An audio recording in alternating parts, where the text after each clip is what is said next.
Olá, pessoal! Aqui estou eu, Tatiana Deno, com mais um episódio expresso do Café Crime Chocolate.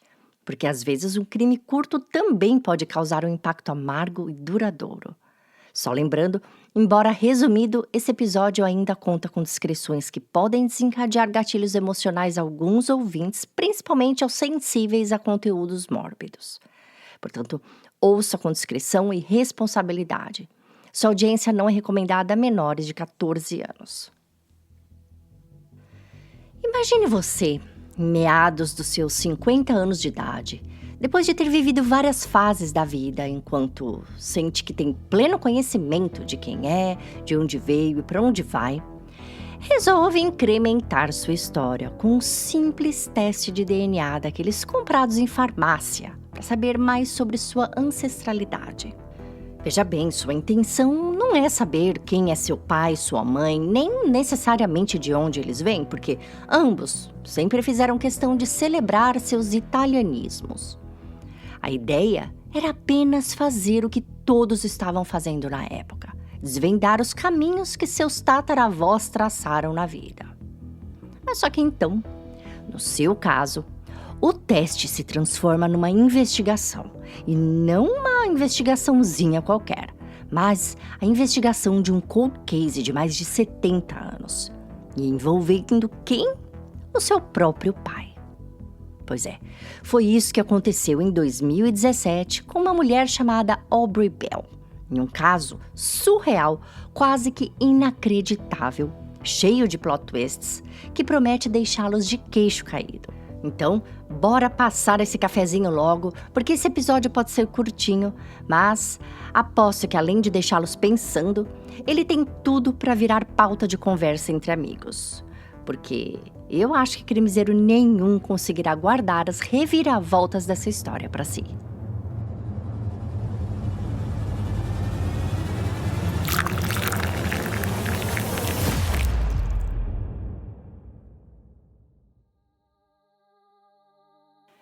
Em 1943, o casal Nancy e Harold, que morava em Nova York, resolveu se separar. Eles tinham 4 filhos pequenos, sendo 2 deles Tom e Jerry. Isso mesmo, Tom e Jerry, como no desenho animado.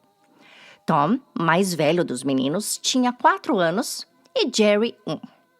Não se sabe exatamente porquê, mas com a separação, Harold, que era zelador do famoso Madison Square Gardens, ficou com a guarda das crianças e levou os meninos para morar com ele, que logo se casou novamente e teve uma filhinha com sua nova esposa.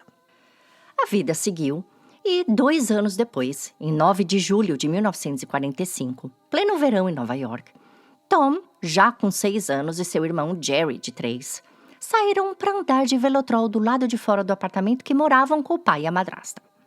Naquela época, Manhattan já era uma cidade pulsante, mas nos bairros residenciais, o ritmo ainda era mais lento e muitas crianças brincavam sozinhas nas ruas como se o mundo fosse um lugar seguro. Só que então, naquela tarde, algo aconteceu fazendo com que a inocência daquelas calçadas nunca mais fosse a mesma. Por volta das 2 da tarde, uma mulher estranha se aproximou das crianças e perguntou se elas queriam doces. Tom recusou, mas Jerry não resistiu à oportunidade e aceitou. A mulher o pegou pela mãozinha e disse a Tom que eles iriam ali ao lado pegar balas e já voltavam. Só que o pequeno Jerry nunca voltou. Mais tarde, a polícia foi avisada e Nancy, a mãe biológica dos meninos, foi imediatamente considerada suspeita, passando horas prestando depoimento e tendo seus passos investigados por semanas. Sua família lhe ofereceu muito apoio, mas o sofrimento de Nancy foi catastrófico. Semanas foram se transformando em meses, meses em anos e décadas se passaram sem nenhum sinal de Jerry. Harold e Tom sempre visitavam a delegacia para perguntar como andava a investigação, mas nunca recebiam boas notícias. Em seu leito de morte, Harold insistiu que seu filho Jerry ainda estava vivo e que ele sentia isso no fundo de seu coração. Após o falecimento de Harold e Nancy, Tom continuou a busca pelo irmão, chegando a fazer mais tarde um teste de ancestralidade por DNA, o teste chamado MyHeritage, na esperança do resultado levá-lo até Jerry. Mas ele nunca obteve um match. Tom absolutamente nunca se esqueceu do irmão e sonhava com pelo menos um desfecho para a história. O que poderia ter acontecido com o pequeno Jerry? E o pedido de Tom demoraria muito para ser atendido, mas não ficaria sem resposta.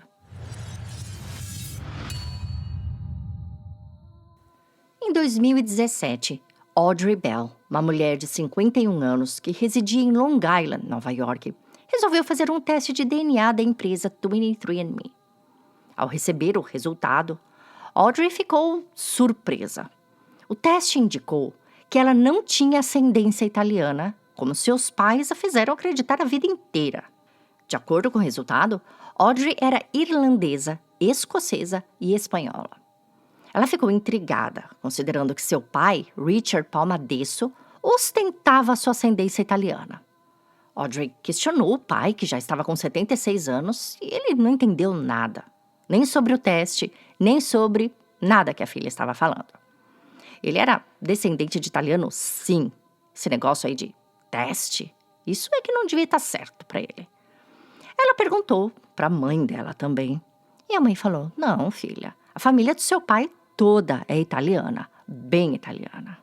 Enfim, Audrey não deu muita importância e seguiu em frente com sua vida achando que esses testes não eram tão fiéis assim. Mas então, em 2019, quando sua irmã gêmea, Cynthia, e sua irmã mais nova, Stephanie, resolveram fazer também seus próprios testes pela mesma empresa que Audrey fez, as duas receberam os mesmos resultados. Nenhuma delas tinha ascendência italiana. Acontece que, desta vez, elas nem poderiam bombardear o pai novamente com perguntas, porque ele tinha acabado de falecer no início daquele ano. Infelizmente, Richard nunca havia sido um cara muito próximo da família dele. Ele era educado com eles, cordial, mas não tinha um convívio próximo e nem fazia questão de ter. A única coisa que as 3 meninas sabiam era que os avós se chamavam Angelo e Isabel Palmadesso, e elas nunca questionaram por que o pai não era muito ligado a eles quando eles ainda estavam vivos. Porém, determinadas em descobrir mais, elas começaram a contatar os perfis relacionados ao DNA delas, e a esse ponto, as empresas de genealogia já haviam fundido seus bancos de dados e um nome apareceu na lista delas, como parente de 3º grau. Esse nome era Tom Martin. Elas acharam estranha essa ligação de 3º grau paterna que o site indicou, porque o pai delas não tinha irmãos, apenas irmãs. Mas mesmo assim, elas resolveram contatar esse tal de Tom ali pela aba de mensagens do site de genealogia mesmo. A cerca de apenas 15 quilômetros de onde elas moravam, Tom, já com 80 anos, suspirou de alegria quando abriu o computador e viu que uma mulher com um DNA compatível com o dele no grau de sobrinha estava à sua procura. Quase 75 anos havia se passado e ele estava ansioso por notícias do único irmão do sexo masculino que ele teve. Ao conversar com ela, Tom sentiu uma mistura de dor e alegria ao descobrir que por 7 décadas Jerry estava vivo e morando tão perto de sua casa. Ele se entristeceu ao saber que o irmão tinha acabado de falecer, mas foi consolado pela notícia de que ele teve 3 filhas lindas e que, de fato, Jerry compartilhava muitas semelhanças com ele. Não apenas semelhanças físicas. Embora os dois fossem quase que idênticos, ao ponto de possivelmente terem se reconhecido caso tivessem se cruzado, os trejeitos, gostos e habilidades dos dois eram muito parecidos. Richard Palmadesso, que a partir de agora eu chamarei de Jerry, porque esse é o seu nome verdadeiro, era muito engraçado e passou a juventude toda sonhando em ser ator. Ele fazia altas performances, cantarolava, dançava com as filhas, e Tom era exatamente o mesmo. Ele também sonhava em ser ator e tinha uma veia artística notável. Os dois eram loucos por bolo de coco, algo até não muito comum para a região. Segundo as filhas de Jerry, Tom tinha a mesma risada, mesmo jeito de andar e mesmo senso de humor do pai. Curiosamente, Ele nunca teve filhos e, aos 80 anos, teve sua vida girada 180 graus pela chegada de 3 sobrinhas carinhosas e interessadas em conhecê-lo melhor. Só que a notícia boa de encontrar um tio não apagou das 3 mulheres o susto de saber que o pai delas não era quem ele mesmo acreditou ser a vida toda, sendo, na realidade, vítima de um grave crime. Tanto elas quanto Tom queriam saber como o pai desapareceu numa tarde com a promessa de doces e foi parar em outra família. Com uma verdadeira investigação nas mãos, elas começaram a buscar por respostas, já que, 7 décadas depois, o caso já não era mais prioridade para a polícia local. Com tantos crimes acontecendo em Nova York, pouco se dedica a casos onde vítimas, testemunhas e suspeitos já não estão mais aqui. Com a maioria dos envolvidos já falecidos, as 3 irmãs resolveram ir em busca de parentes não sanguíneos distantes do pai e chegaram até um primo que aqui no episódio chamarei de Peter. Segundo Peter, haviam 2 histórias. A que se falava na família e a que todo mundo acreditava ser a verdade. A que se falava era que Angelo Palmadesso, um italiano que estava servindo na Segunda Guerra Mundial, estava em um relacionamento com Isabel, uma mulher que morava em Long Island com suas 2 filhas de um prévio casamento. Isabel estava apaixonada por Angelo, mas sentiu uma certa distância emocional por parte dele quando ele partiu. Temendo que Angelo não quisesse se casar com ela quando voltasse da guerra, ela resolveu mandar uma carta para ele dizendo que, assim que ele partiu, ela descobriu que estava grávida. Angelo permaneceu em batalha por 2 anos e, quando voltou para casa em Long Island, foi apresentado ao menino de 2 anos que, de acordo com Isabel, era seu filho. Só que havia desconfianças. Tipo, o menino parecia um pouco maior do que uma criança de 2 anos e era muito, mas muito quieto. Isabel era agressiva com o filho e não o deixava falar com ninguém. As pessoas faziam vistas grossas, mas a verdade era que Richard, na verdade, Jerry, não tinha 2 anos. Ele tinha 3,5. Logo, a coisa ficou meio que óbvia na família, mas ainda assim, ninguém falava nada. E por que ninguém falava nada? Porque ninguém imaginava que ele havia sido sequestrado. E aí, vinha a história que todos achavam ser a verdade verdadeira. O boato era que Isabel havia estado, sim, grávida de Angelo, mas perdeu o bebê e, quando ele estava prestes a voltar da guerra, ela pegou para criar o filho de uma dançarina de bordel que não podia cuidar da criança. E o boato ainda ia além. Como Isabel tinha contratado uma babá para o filho, algo não muito comum para famílias de classe média baixa na época, e essa babá era bem apegada ao menino, muitos na família presumiam que a babá era a tal dançarina que foi depois trabalhar com Isabel só para ficar perto da criança. Isso explicava o fato dela demonstrar muito mais carinho ao menino do que a própria Isabel, que parecia frustrada com o fato do filho não ter segurado seu casamento com Angelo, que durou pouco tempo. Bom, ao saber dessa nova versão, a versão real, de que um teste de DNA revelara que Richard era, na verdade, o menino Jerry, sequestrado em plena luz do dia em Manhattan por uma mulher, Peter ficou chocado. E Audrey, Cynthia e Stephanie, por outro lado, compreendiam agora porque o pai não queria muita proximidade com a família. Ele nunca se sentiu incluído, nunca se sentiu realmente amado. Isabel, a mãe sequestradora, morreu quando ele estava com 11 anos.